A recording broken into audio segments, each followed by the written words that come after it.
All right, so I'm gonna do another video I've never done before. This one's a reaction video. It's someone whose channel I watch regularly, sub to him, respect his work a lot. Um, I don't have much ground to stand on on anything I may disagree with him on because, well, he is a broadcaster for a major network, has 30,000 subs on his page. I have less than 30 subs, so take what I say with a grain of salt. It's just from a different perspective. Again, gotta be respectful about this, but let's cut to it because it is about the Golden Knights, and I'm pretty sure, based off of who he covers, I feel like this might have been in reaction to the Tomas Hurdle trade. So, without any further ado, Here's Brodie Brazil. I feel like there's kind of this weird phenomenon surrounding the Golden Knights because I've been covering hockey now professionally for 15 years. I've been watching it a lot longer than that. And they've only existed for 6 full seasons now. This is year 7 of the franchise. Talked about Cup a and lot. six. They're center of focus, they're relevant, they're in the news, they're part of the discussion, which is fine. It's great. I'm just saying, in comparison to even another expansion team like the Seattle Kraken, or other teams that have been around for several decades, like the Anaheim Ducks, the Colorado Avalanche, on and on and on, the Golden Knights are always a focal point of conversation. And that's one part of it. Like, they're relevant, they're always in it. But the other part about it is that Because whenever we I have talk good about ownership and the management. Knights, I feel like in the comment section or on social media, what I say gets twisted or misinterpreted or just flat out taken the wrong way. Maybe I'm not doing a well enough job communicating it. So that's the point of this video, to do some real. Pause. It's not that you aren't communicating it correctly, it's people are misinterpreting it because, how should I put this plain and simple? Most people are kind of stupid, especially when it comes to the internet. I digress. About VGK. These are the truths of the Vegas Golden Knights. This is real talk about Las Vegas's hockey franchise. I want to try and explain all of this and address the biggest points and topics in my own words so that there's really no misunderstanding. If I do this right, you and I might see a little bit more eye to eye on the situation. And let's start off with how the franchise started off. The expansion draft, which was a first of its kind, and it came with a hefty expansion price tag of Mr. Bill Foley entering the NHL, and obviously you get what you pay for, and in this case, the Golden Knights got a pretty good draft situation. They gained 37 skilled players in one day. I mean, if you're NHL caliber, you're obviously skilled. I know what he's saying. But in the skilled and the context he's saying, are we really going to go out and say that, and no offense to these guys, but like Ryan Reeves and Derek England, whose jersey I have? My first Golden Knights jersey was a Derek England one for a few different reasons. I'll get into that later. I wouldn't call them skilled per se. And to be fair, nobody knew that William Karlsson, who had like what I think it was like 18 career goals within four in the first 4 seasons or so, was going to explode for 43 that year. Like the Seattle Kraken, right? And 10 of the 37 that were initially drafted were still on the roster 4 years later. So they had some turnover, but they definitely gained their core on one single day that summer. There was no cheating here. This is the way it was lined up. This is what everybody agreed to. So don't ever misinterpret when I say that they had something that was It's what Seattle would get a few years later. system. Not exactly at all. They did this legitimately. They were creative. They were thoughtful. And I think the Seattle Kraken even tried to a certain degree to emulate what the Golden Knights did. If you wrote down the list of players the Golden Knights got during their expansion draft and who Seattle got, honestly, I would have said on paper, Seattle was far better. They took advantage of an opportunity. Let's call it that. It was an opportunity to have this kind of expansion draft. And they ran with it, and they benefited not just for 1 year, but 2 years, 3 years, 4 years. Like, they're still benefiting from the way they entered the NHL. Now, to be clear, let's talk about a team like the San Jose Sharks. When they were an expansion club in the NHL, they got to poach like a total of 9 players from the Minnesota North Stars, and that was their expansion benefit. It's entirely different than what the Golden Knights got, right? And again, apples and oranges, two different time periods, two different ways of it happening. This is what everybody agreed to. There's no cheating here. They took advantage of an opportunity, and they're still taking advantage of it to this day. They've been proactive to maintain their success. They kind of got that running start to their existence. And by the way, like if they were an NFL team and went to the Super Bowl, like the Golden Knights went to the Stanley Cup in their inaugural season, there'd be a movie made about that team. There'd be a documentary already made about that team. And I know we talked about it back then, but because it's the NHL, it certainly seems like VGK did not get all the full scope that they probably deserve in the sporting world. But they've been proactive to maintain their success. Right now, they only have 6 players from that original 2017 season. Remember before I said they had 10 players after 4 years? Right now, only 6 remain. Carlson, Marchessault, McNabb, Theodore, Carrier, and Whitecloud. That's it. There's your original 6 from 2017. But they've been proactive, right? Not only buying at the deadlines, but also sending players away in the summertime. If you look at a all-time list of players that the Golden Knights have had, including the Phil Kessels, the Marc-Andre Fleury's, like you almost forget about, oh yeah, they had him for a certain period of time. They move on from players just as quick as they acquire them, so I do credit them for keeping the wheel moving and not getting set and kind of stuck in the quicksand. They traded for Eichel, Hannafin, Aiden Hill, Tomas Hertl, Stone, Leonard, and so many others that are key integral parts of their team. But again, like I said, they don't Chandler so Stevenson, committed to Ivan those players Barbashev, that they'll sign them up for the kind rest of of their important career, ones. and then they More find important than themselves Leonard. in difficult positions. Yes, I still think Golden Knight fans are in the honeymoon phase still, right? And so we don't know. And when the rebuild comes, I can promise you it is going to be ugly. I'm There's a couple players on the team with some pretty long contracts. They go into the later years. That does scare me a lot, but who knows? Hopefully, we'll find somebody to fleece on some of those contracts like we've been able to do pretty well.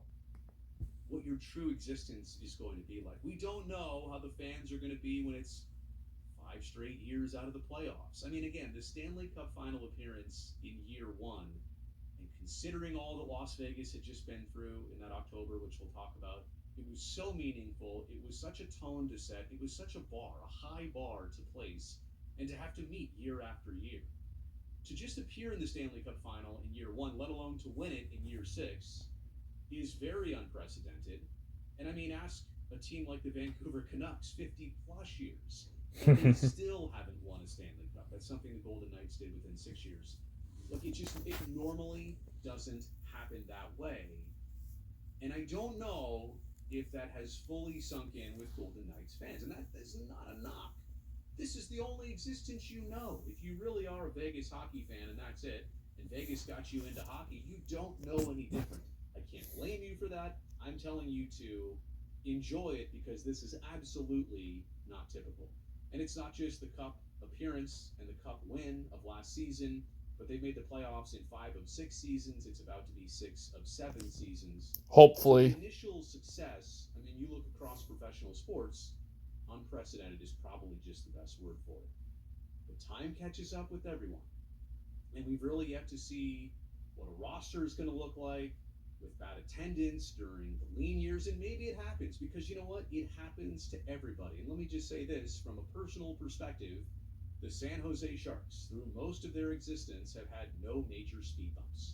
And if you look at their last decade, like the 2010s, like as soon as the puck dropped on opening night, let's go to the playoffs and figure out who we're going to face in round 1. But even hard times come with hard salary cap situations like the NHL. It produces a scenario where you're going to have difficult times in the existence of your franchise. Just like the Sharks are going through. Signed some long contracts, now trying to get out of them, trying to totally rebuild the franchise. And VGK might find itself, and will find itself, in that position eventually. So we've just yet to see what things look like in the lean years. I wish you Golden Knights fans the best through those. I'm just telling you, they are inevitable in the way that the NHL is structured. All the original six teams have been through that multiple times in their existence. It's to say that you've done so well in the first 6.5, almost 7 full seasons, and you haven't had a taste of this. You will. Let's also understand it is going to happen and look at a true test of who you are through the difficult times.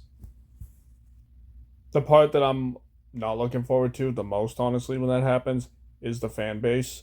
Because I know there's going to be so many people when we have to rebuild that are saying that management sucks. Why did we sign these contracts? Why are we getting rid of this person?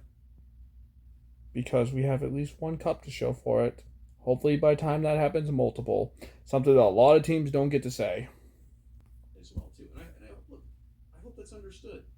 That's as fair as it can be. It happens And to everyone. on this topic, yes, Bill Foley is an incredible owner. Has to be one of the best in all pro sports. Foley comes in as the majority owner. Seems like he loves hockey. Seems like he also gets hockey. Seems like he gets the market. Seems like he really wants his team to be proactive, creative, push the boundaries. I respect and appreciate all of that. I don't know him, but I've heard him speak. And I think you can gauge a lot from somebody's demeanor, their presentation, their approach, what they say, what they don't say. I think Bill Foley is, from what I understand, great for the NHL and great for the sporting scene in Las Vegas. It's a unique market, right? Sin City, in that there's tourists and that maybe you'd like to have some of them come to your games, but not all of them. You want to have your knowledgeable, like home fans, home ice advantage. So that's a difficult scenario. All the snowbirds in the middle of winter, they might take that trip down to Las Vegas from Toronto, from Winnipeg, from Edmonton, from Calgary, from Van, from Chicago, from Buffalo, you name it, from Minnesota. Families, couples, they'll fly in from a traditional hockey. You mentioned Minnesota there at the end. When I went to the Golden Knights game the day after the Super Bowl, oh god, there's so many Minnesota fans. And yes, it did not feel like a home. It was home ice advantage. You could feel it, but they had their few moments here where they had a "Let's Go Wild" chant going. Thankfully, we were able to drown them out, but they made it hard.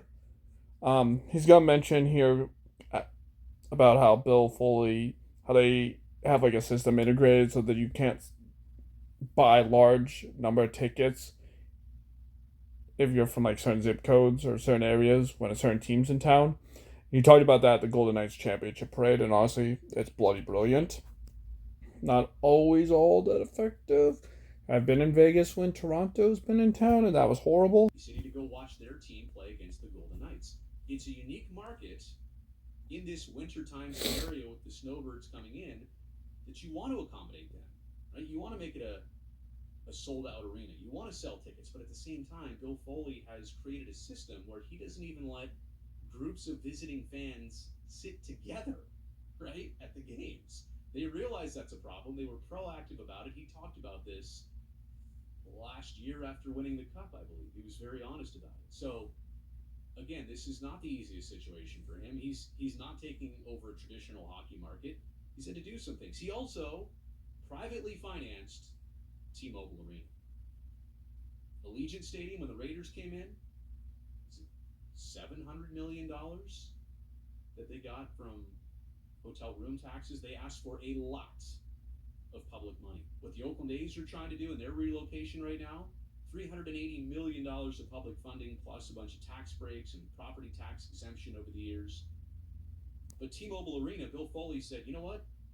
We'll take that right there. We'll buy that right there. We'll build that right there. We'll do it all entirely by ourselves. Again, I really appreciate good ownership of the Vegas Golden Knights and what it appears to be. There's also truth to Vegas born. I will never go against that. I don't know that I can entirely understand it, just in the sense that I'm not from there, I don't live there, but I respect. I mean, there's really nothing to get or deny. I mean, it's just Vegas born. It's Vegas's first team. I appreciate it. The 1 October tragedy of 2017, the shooting at the Country Music Festival there, unfathomable. And that happened right before the inaugural season, and Las Vegas just needed, I don't want to say a distraction because that's not fair, but they needed a different way to channel their energy. And the Golden Knights gave it to them. And the NHL was the first major pro sports league to arrive and to accept Las Vegas. And for so many decades, it was like, that's untouchable. You can't go there. And then the NHL went there. They were the first in the door, and they are truly treated like Vegas's own child. And in a place like Las Vegas, with transplants and imports everywhere, like even the Statue of Liberty or the Eiffel Tower or the pyramids or whatever else, if the Sydney Opera House gets built there. That was just about to say the Sydney Opera House. Takes stuff from other places and appreciates them and has a lot of people move there. But this is something they can actually maybe NBA. NBA is definitely following. If you look at if they really do get all four professional sports, hockey is Las Vegas's own product. Football definitely was not. If baseball goes this way with the A's, it's definitely not their own thing. But the NBA would be its own thing in Las Vegas, just like the hockey team. Thank God. So again, I will never knock Vegas born. I understand that. I respect that. I appreciate that from afar. Oh, bending the cap rules in the playoffs. This is where it gets fun. This is a controversial one right now. Let's approach this one. It's all about LTIR. But it's hard to call it controversial when it's completely legal. There's one thing he's going to say here. Like I said, it's hard to call this a reaction video because I've seen it before. It's more of a response. But there's one thing he's going to say that I do really have to point out that I don't necessarily get what he's trying to say about. Long-term injured reserve, because there is no salary cap in the NHL playoffs. I don't even know if everybody's aware of that. So the situation is players get paid during the regular season. You can't even really have a salary cap in the postseason because there's no way to really structure that. But it's also an amazing thing because you got a guy like Mark Stone, their captain, on a $9.5 million contract, who is on LTIR late in the season for the third straight season. And just like last year where he missed a bunch of games with the back injury and then was all of a sudden ready for game one of the playoffs. I have to check. I don't think it was game one. I think if I recall right, he did miss a couple games. Again, that might make it look a little more legitimate. But it's clear that he does have some sort of recurrent back issue. And this year, a lacerated spleen, just for good measure. I'm not doubting the spleen injury. Is it a ruptured spleen? Is that what it is technically? Whatever it is. He's got a serious bodily injury that was suffered. There's no question about that. And to say that the Golden Knights are faking the injuries, I'm not. No. We're not doing that here. I'm not going there. I'm just saying two things here. Number one, the optics of this. Now, granted, there's like 10 plus other teams across the league. I went and looked that are also using a significant amount of LTIR. I think it's up to 17 now. To their benefit, right? So that the LTIR money, when you're on the LTIR long-term injured reserve, the player's salary doesn't count against the cap. So you can go out and get a Hannafin. You can go out and get a Hurdle. You can stuff all those players at the end of your season, and then once the floodgates open in the playoffs, you can have them all play because, again, there's no salary cap. I'm just saying the optics of this. Even if you're following all the rules, and they are, they're just, maybe they found a way to get ahead of the system. Everybody's watching this. They wouldn't be allowed to do it if it was cheating. But 3 straight years for the same player who's the captain who carries that much of a cap hit. And I think the Golden Knights are total 15.5 over the cap, including the LTIR right now with a couple players, Leonard included. It's Okay, last I knew, Leonard's kind of like in the cuckoo, more or less. As far as Stone goes, okay, if we were trying to do this belligerently, we wouldn't have even done it last year. Actually, I'm going to get into that. Year 1 that he was on LTIR, we missed the playoffs. So we would never try to do that as a sneak again because it didn't work. Last year when it happened, it worked. Yeah, except for we had enough salary cap space last year to trade for Barbashev and a few other guys, even if he wasn't on LTIR. Just saying. Yeah, question of, okay, maybe the player was hurt, maybe Mark Stone was hurt last year, and I think the injury happened in January of 2023, and then he didn't play until the playoffs. maybe he was ready by March, and the Golden Knights said, just really take your time on this one. I want to get you right for the playoffs. It also helps our salary cap situation. Again, I'm not saying anybody's cheating here. I'm saying this is interesting. I'm saying there's a lot of attention surrounding this. There's a lot of simple understanding. People didn't even know that there's no salary cap in the NHL playoffs, or it's not applied during that part of the season. And so it just comes across in a really weird way. And like, it's not just the Mark Stone deal. They traded for Jack Eichel before he had his surgery, so obviously none of the money of having him on the team actually counted against the cap. And then all of a sudden, he's ready to go. This is what I want to criticize. That trade was a huge gamble. Like, that could have easily have gone wrong for us. Like, screw the whole salary cap and injured reserve crap. He was having what was essentially experimental surgery by NHL standards. Like, there's a chance that he was never able to play again. We just got rid of a really good player in Alex Tuch and a really good prospect in Peyton Krebs. And I feel like there's a draft pick involved also. And we could have all lost that for absolutely nothing. So, in true Vegas fashion, we gambled. So that's completely irrelevant to the South. And Golden Knights, it's a lot more of an affordable situation. So, I'm not going to say you're cheating. I'm not going to say nobody should be paying attention to this either, right? People should be monitoring this, not just the Golden Knights, but all teams around the NHL. Here's another statement that Golden Knights fans always put right back at me. Oh, well, everybody said hockey wouldn't work. You all said that hockey wouldn't work in the desert. Well, I mean, people were certainly curious. I do hate when fans say that. No, not everyone said that. Plenty of people did. Plenty of random jackoffs on the internet said that. And yeah, there was probably some journalists and broadcasters that were skeptical about it, but not everyone said it. Anytime the NHL goes into a non-traditional hockey market, like, for example, Atlanta right now, they've already been in Atlanta twice. They Okay, might go back for a third. that would be dumb if they do. Skeptical of that. There's reason to be skeptical of that. It's failed twice. Saying, I guarantee that's not going to work. There were some unknowns going into Las Vegas for hockey and for any pro sports team. And I think Las Vegans took that personally and said, well, you told us it couldn't work. We make things happen here. There's no question. You get a lot of things done there. You say yes to a lot of things, and you make a lot of things work. And so far, in the short term, this has worked.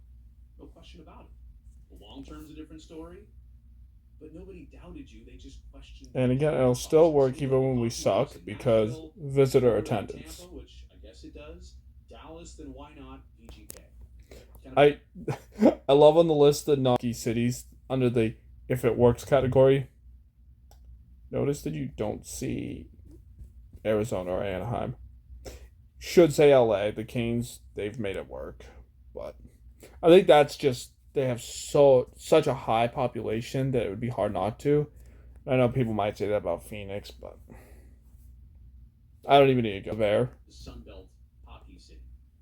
And it's not like you need a huge crowd for an entire baseball season. You don't need 33,000 for 81 home games. That's like 2.6 million fans. You only need 18,000 people about 41 times a year. During the winter, it's not the best weather. You can get some people to fly in from out of town to watch their team in a one-off situation, one game at a time, and they put on a show. They have the whole pregame show. The Golden Knight apparently is undefeated now after 300 battles. Look, nobody said hockey couldn't work there. No, maybe some did, not me. They never said hockey wouldn't work there. In fact, they didn't really talk about this at all back then. I was just curious. How is this going to go? And it's gone well, but don't shove that back in people's faces. Like, it's not good to carry that grudge over so long. People had questions, and you've answered so that I'm going to disagree with. I think it is good. It's like a chip on your shoulder. You know, I don't know if the team necessarily does it, though. I think it is more the fans, so he might have a point there. Okay. This is an interesting slide right here. The Golden Knights branding and logo. Are we getting petty about this stuff? No, but I do want to say some things because there's actually a twist here. There's a compliment as well as a twist. Okay. You play in Las Vegas. Oh, wait a second. I'm smarter now.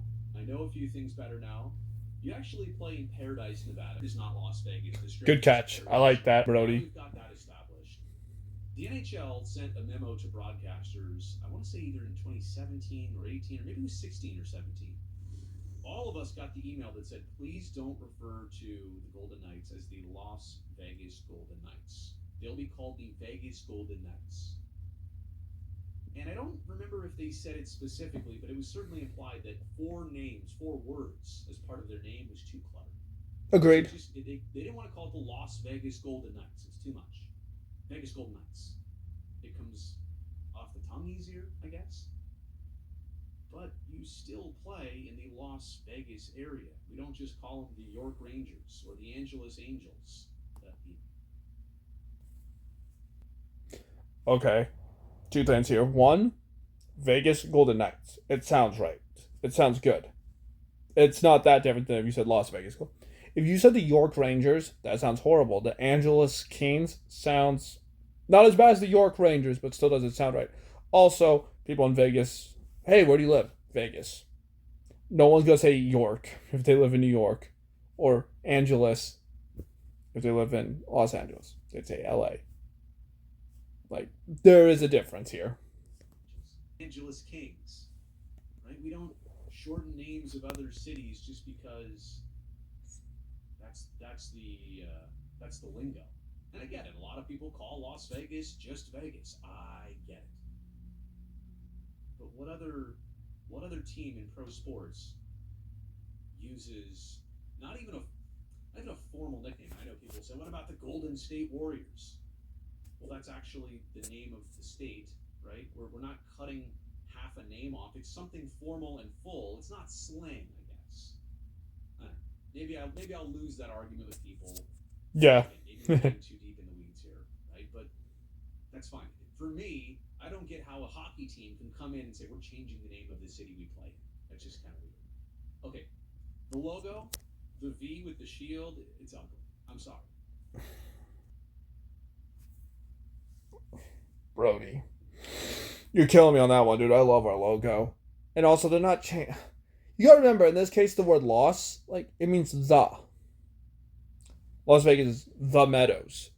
So if you really want to translate it, the Meadows Golden Knights or Meadows Golden Knights. You could be more creative. Somebody can redesign that. I can't wait for their refresh in 5, 10 years, whatever. I will say, one thing I actually really like about the Golden Knights, I like their colors. Hell yeah. I like the brown. I like that. Whoa, kind of what? Glittery gold, maybe some Brown? red trim on occasion. It's unique, right? It's not a color scheme and a theme that a lot of pro sports teams have gone with. I feel like sometimes they overdo the Excalibur thing a little bit much, like right across the way. The realm and all that stuff. Okay, I get it. You got to play to something. But I do like the colors. I'm not like thrilled with the logo. I think they've done something unique. But please, please, please, please, ditch those gold buckets. Yes. For your own sake. Yes, Right? please. This is not me hating. This is not me being jealous. Oh no, trust me, the fans agree on this Never one. one of my I've yet to teams see anyone say they like them. buckets like that.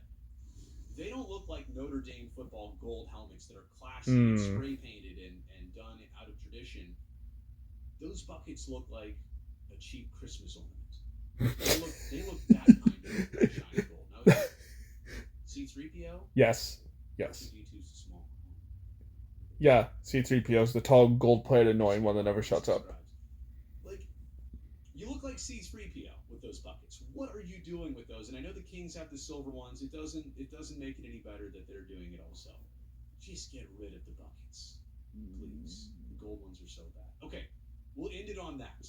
I've run out of steam. I've run out of gas. I've gone way too long on this, but I just wanted to get this across. Alright, I'm gonna end it there since my video is going even longer with all the stopping. He made some good points. Again, a couple things I disagree on. Hurt me with the logo, calling it ugly. I don't know what brown he's talking about. Maybe he's talking about like the darker parts of the actual. No, not look at the hat. Yeah, I mean, maybe a little bit on certain prints. It's kind of, or brown rather. But other than that, if you guys haven't seen the video, if you want to check out his video, I'll try to drop it down in the description. You know the drill. Like, sub, comment your thoughts on anything he said, I said. Help the algorithm out. Help me out. I appreciate it. Have a great day, everyone.